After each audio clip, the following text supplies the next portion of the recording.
Okay, we're going. It's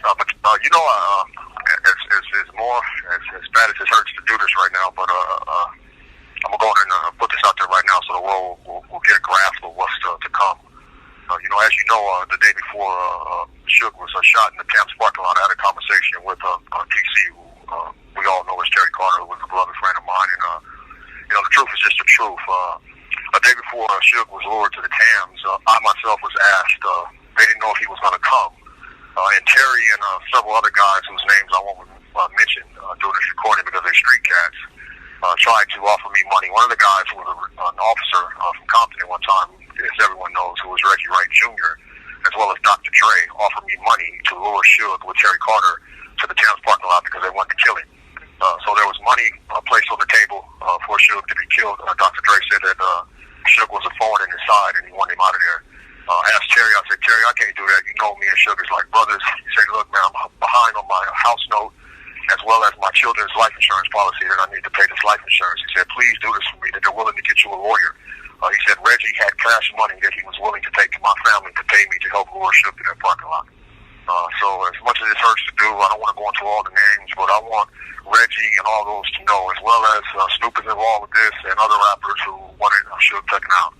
As I say, stay tuned. The truth is coming, and just fasten your seatbelts and strap up because it's coming.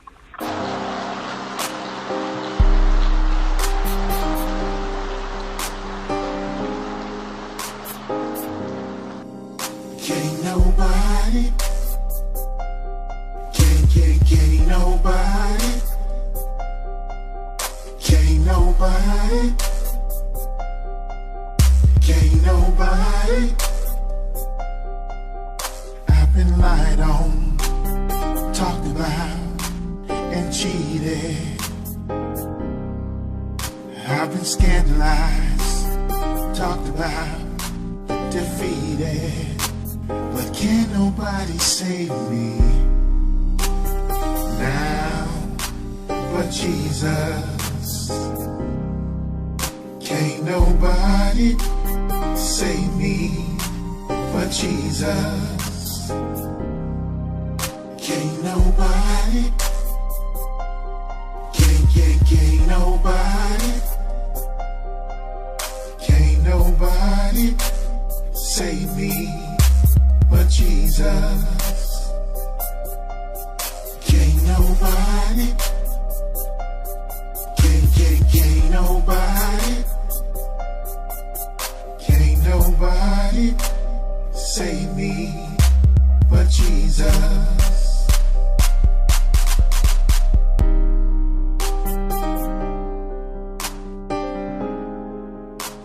But can't nobody save me but Jesus. Can't nobody, can't nobody, can't nobody, can't nobody. I was set up, tied up, and tangled up. Been on the lockdown, underground, and I'm praying now. Can anybody save me?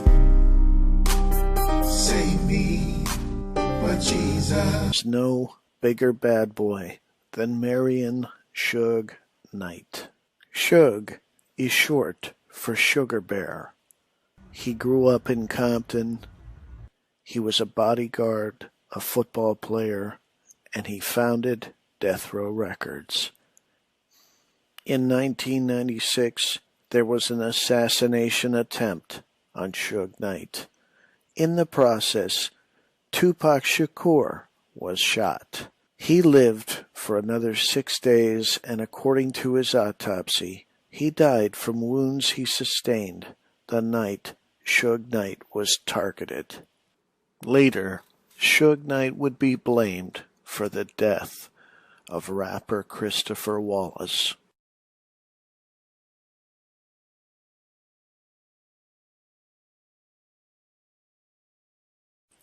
Witnesses in every case that testify take the oath that they are going to tell the truth, the whole truth, and nothing but the truth. But do we hold investigators, judges, and prosecutors to the same standard?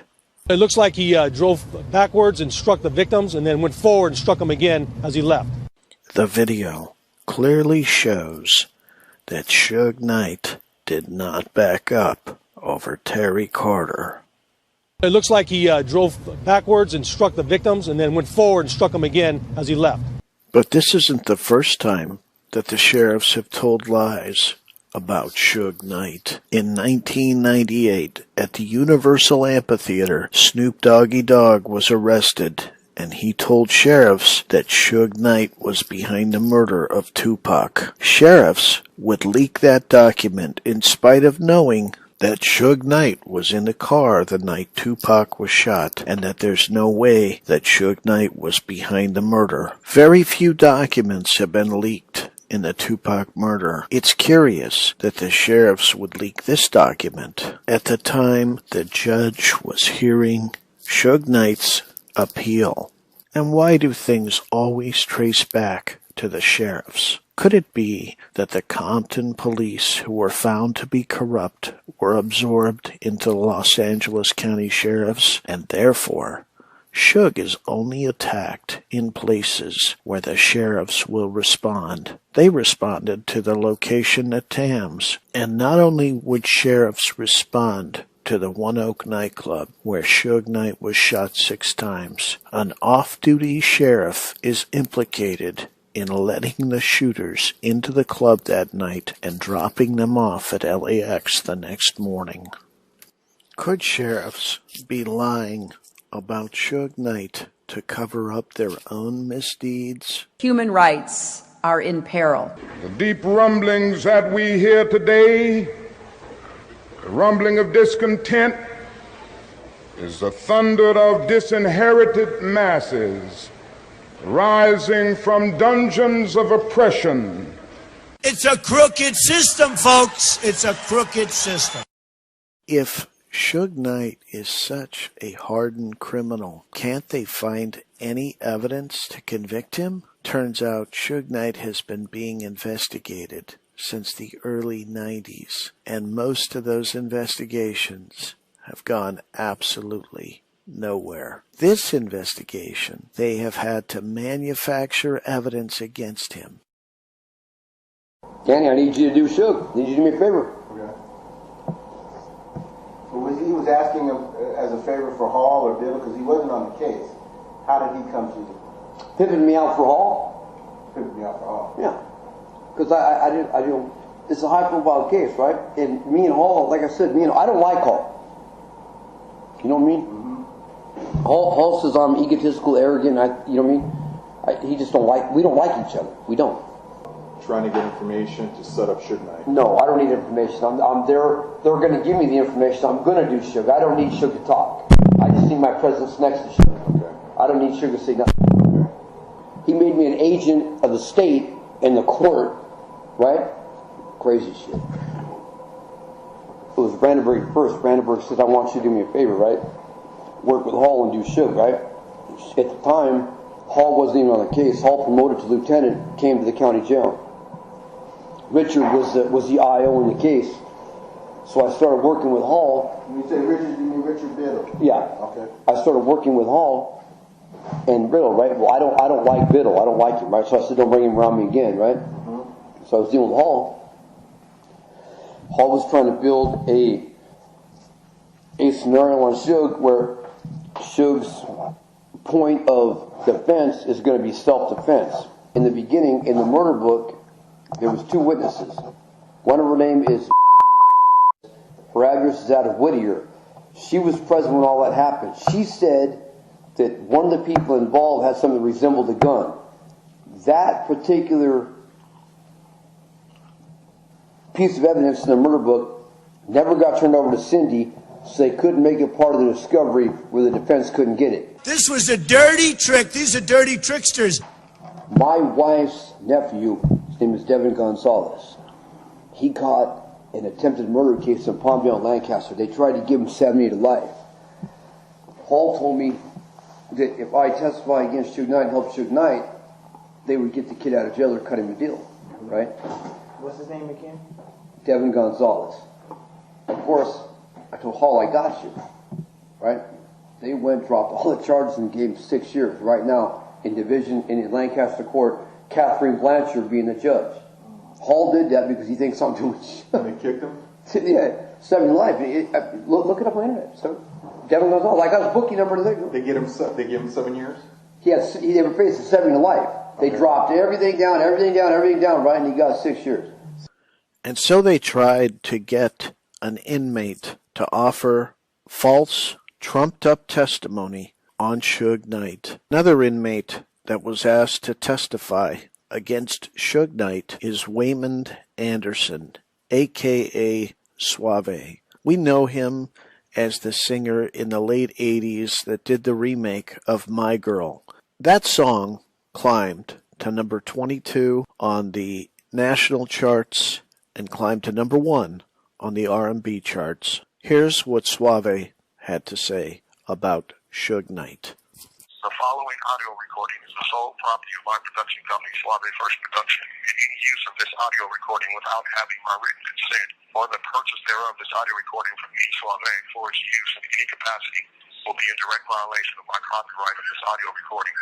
Moreover, this audio recording in its entirety was assembled over several 15-minute collect phone calls that I made from prison to someone with the knowledge of utilizing advances that have been made in today's recording technology to omit the constant reminder from being heard of my calls being placed from a correctional institution.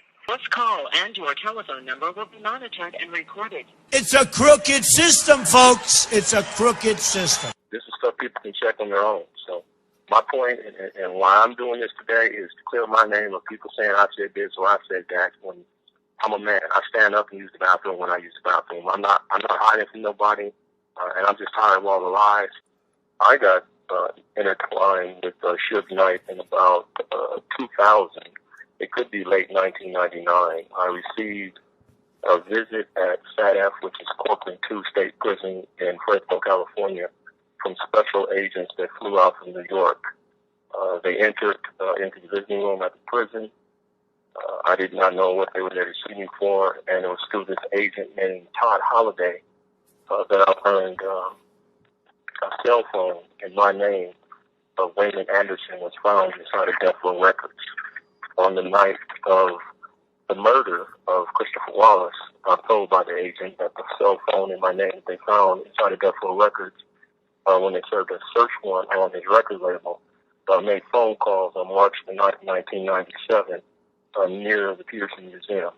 During the interview, they did not tape it. They had what I would call a yellow legal pad with them, and they were using the legal pad to write down information. And they basically told me that if I was to confirm that Marion Suge Knight had something to do with the murder of Christopher Wallace, that they would walk me out of prison. And I just looked at them. I wasn't going to lie on Suge, because I had been lied on, and I know exactly what that feels like. With the murder. Standard protocol is to charge Cleabone Sloan with a felony murder instead of the victim, Suge Knight. Here you can see Cleabone Sloan and others attacking Suge, trying to grab his keys, trying to grab the gear shift. Instead, Cleabone Sloan is granted immunity.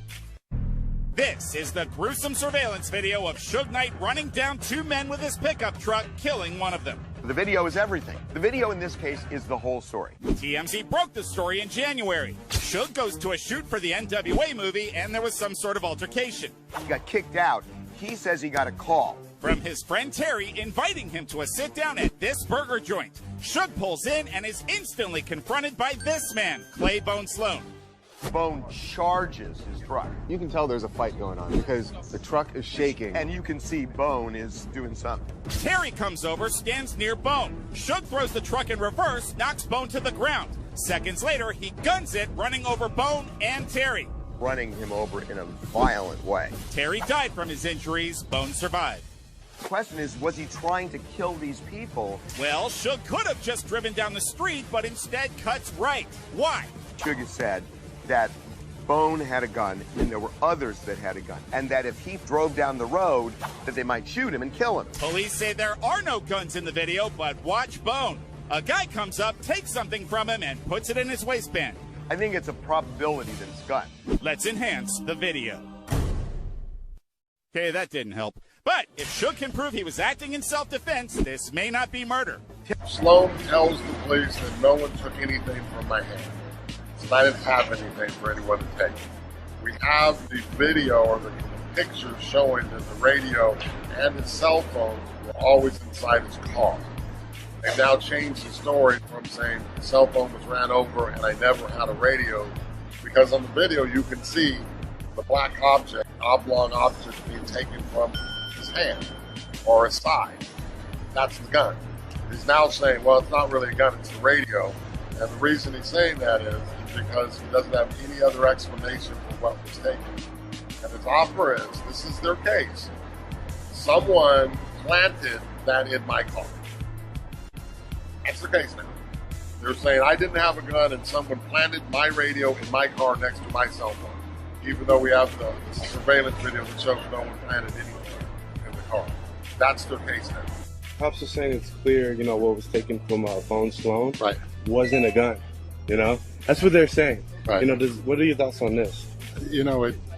I guess anyone can have their own opinion, but when's the last time you saw someone reach down and pull something out of the back of a waistband that just happens to be a square object and then slide it in the back of their waistband? Yeah, and then not to be seen again. Right. Yeah.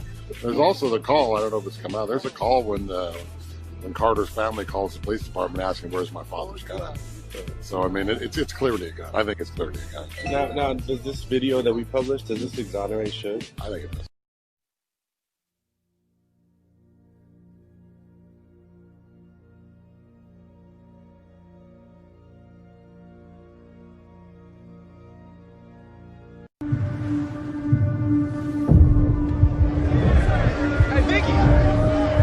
Hey, 20 years ago, you were the lead detective on the Biggie Small case, right?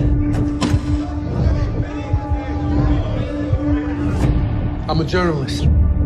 Why is this case so important to you? A murder like that only goes unsolved if the police don't want to solve it. I've seen the murder book. You have any suspects? 20 plus years and not one arrest. Are you guys hearing Tupac shooters were hired by Biggie's entourage? Biggie didn't have Tupac killed. The facts point to something more here. If we could prove a connection between Cop and Biggie's murder, it would not only break the LAPD. It would ruin the city. Police! My faction don't like asking questions, strictly testing. As I lead my competition, why did you redact LAPD's connection with Death Row Records? I cannot comment on an open investigation. As long as it's an ongoing investigation, that evidence stays locked away in the dark. We are a matchstick away from blood-stained streets every day.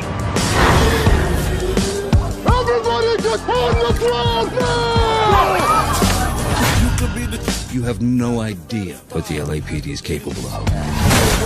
We are distancing ourselves from the story. I got what I need. What I do? Out of the vehicle now! Everybody! Has the Gucci frame before Dana Dane.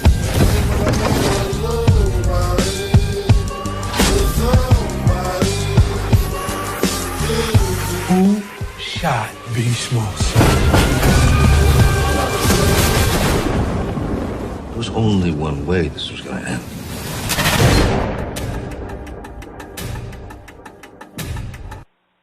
He took a bullet in the head. A lot of people would say, because, there was a theory going around that he had Tupac killed so he wouldn't leave death row. But a lot of people would say, how are you going to get that bullet in your head? Oh, yeah. No, I think that's really preposterous. Russell's original theory was that Suge was behind this, because what Russell couldn't separate in his mind was that Death Row Records and Suge Knight were separate entities. All of the evidence points towards Death Row Records. None of the evidence points towards Suge. But because Suge was the sole shareholder in Death Row, when you said Death Row, you were talking about Suge Knight. And so for that reason, Russell had thought, that all of this evidence pointed to an inside job with Death Row Records, and he blamed Suge for it. And he was very vocal about that. And he was going to the sheriffs to apologize to Suge Knight and tell the investigators that they have this case against Suge that's crumbling, and to abandon that case and get on board with solving the two biggest mysteries in rock and roll history, or in music history. So Russell Poole was going to apologize to Suge Knight? 100%. Wow. So he really felt bad about originally accusing Suge then. He felt very bad. As he and I were working on Chaos Merchants, we handed a copy of Tupac 187 to the DA's office, and they just weren't feeling it. Our contact at the DA's office just wasn't feeling it. He goes, I get it, but, and so we redoubled our efforts to try and drill down deeper, and Russell insisted that every single fact be footnoted.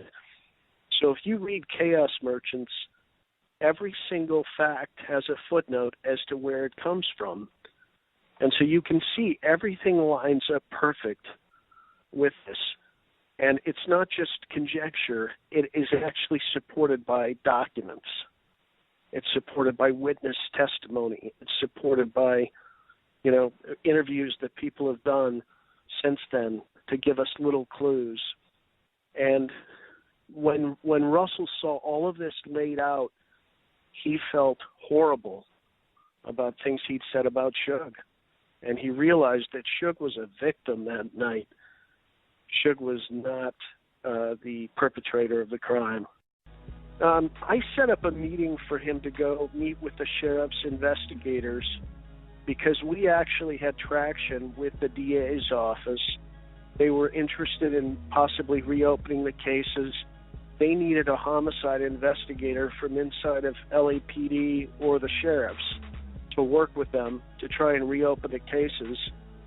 And I knew Jim McDonnell, and so did Russell. And so I cornered Jim McDonnell at a meeting. He was speaking at an alumni conference that I happen to be an alumni of. And so I cornered him and said, "Hey, Jim, I need a homicide investigator." He said, "Call my office, we'll set it up." And that's how the meeting happened. And Russell went to this meeting, and just before the meeting, maybe 3 or 4 days before, Russell had learned that there was an off-duty sheriff that had let the shooters into the club at One Oak the night Suge Knight was shot, and that same off-duty sheriff drove the shooters to the airport the next day. And so the day before Russell's meeting with the sheriffs, the investigator calls him and says, "Hey, what do you want to talk about?" And he mentions this. The investigator confirms that it's true and says, "How do you know this?" And is just unhinged by the fact that he knew this. And I talked to Russell that night and said, "Maybe you shouldn't go to this meeting." And he said, "No, I want to do it. I love Jim. I want to support Jim McDonnell." And so I talked to him at 9 o'clock in the morning. He was on his way to the meeting, and he was stuck in traffic. He said, "No problem. I'm going to make my meeting, though. I don't have to be there till 10. He was in Diamond Bar. And he gets to the meeting. Evidently, 4 investigators from the Suge Knight case show up at the meeting, and he had no idea they were going to be there. And Russell has a heart attack in that meeting, talking about sheriff corruption with the sheriffs, and he dies in the meeting. In the meeting. Wow. In the meeting. He passes away, has a massive heart attack, dies before he hits the floor, and it's impossible to resuscitate him. And you would think of all the places to have a heart attack, the sheriff's department at headquarters has to be one of the safest. You got all kinds of people there that are trained in CPR. You know, you're going to be able to get an ambulance there pretty quick. You're going to be able to get to a hospital. It's probably a pretty safe place to have a heart attack. And for some reason, Russell passes away there. And that's and when he was there was three guys that were from the Suge Knight investigation. Yeah, there were 4 guys that showed up from the Suge guys. Knight. My understanding is there were a total of 5 people. Now, I asked Jim McDonnell and the other investigator who the people were, and they stonewalled me. They said they would not reveal the names. And I thought that was a little bit weird. Yeah, so you know, he dies in this mysterious meeting. Almost sounds like I'm not trying to make fun of your friend, but it almost sounds like an X-Files case. It's weird. Yeah. It's like you can't find out the identity of these 4 people that were there, and he just he just happens to die right there in the meeting.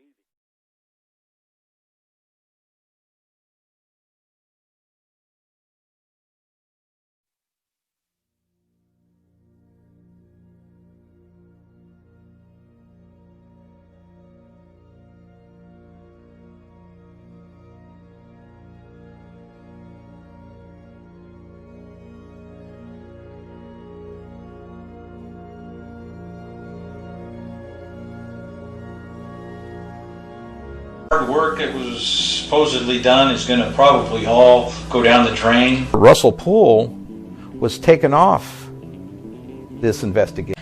I have been taken off 3 cases. I even got a confession from an inmate inside the Nevada prison on a bomb extortion case. I got a confession. And they took me off the case. Didn't want to hear about this case anymore.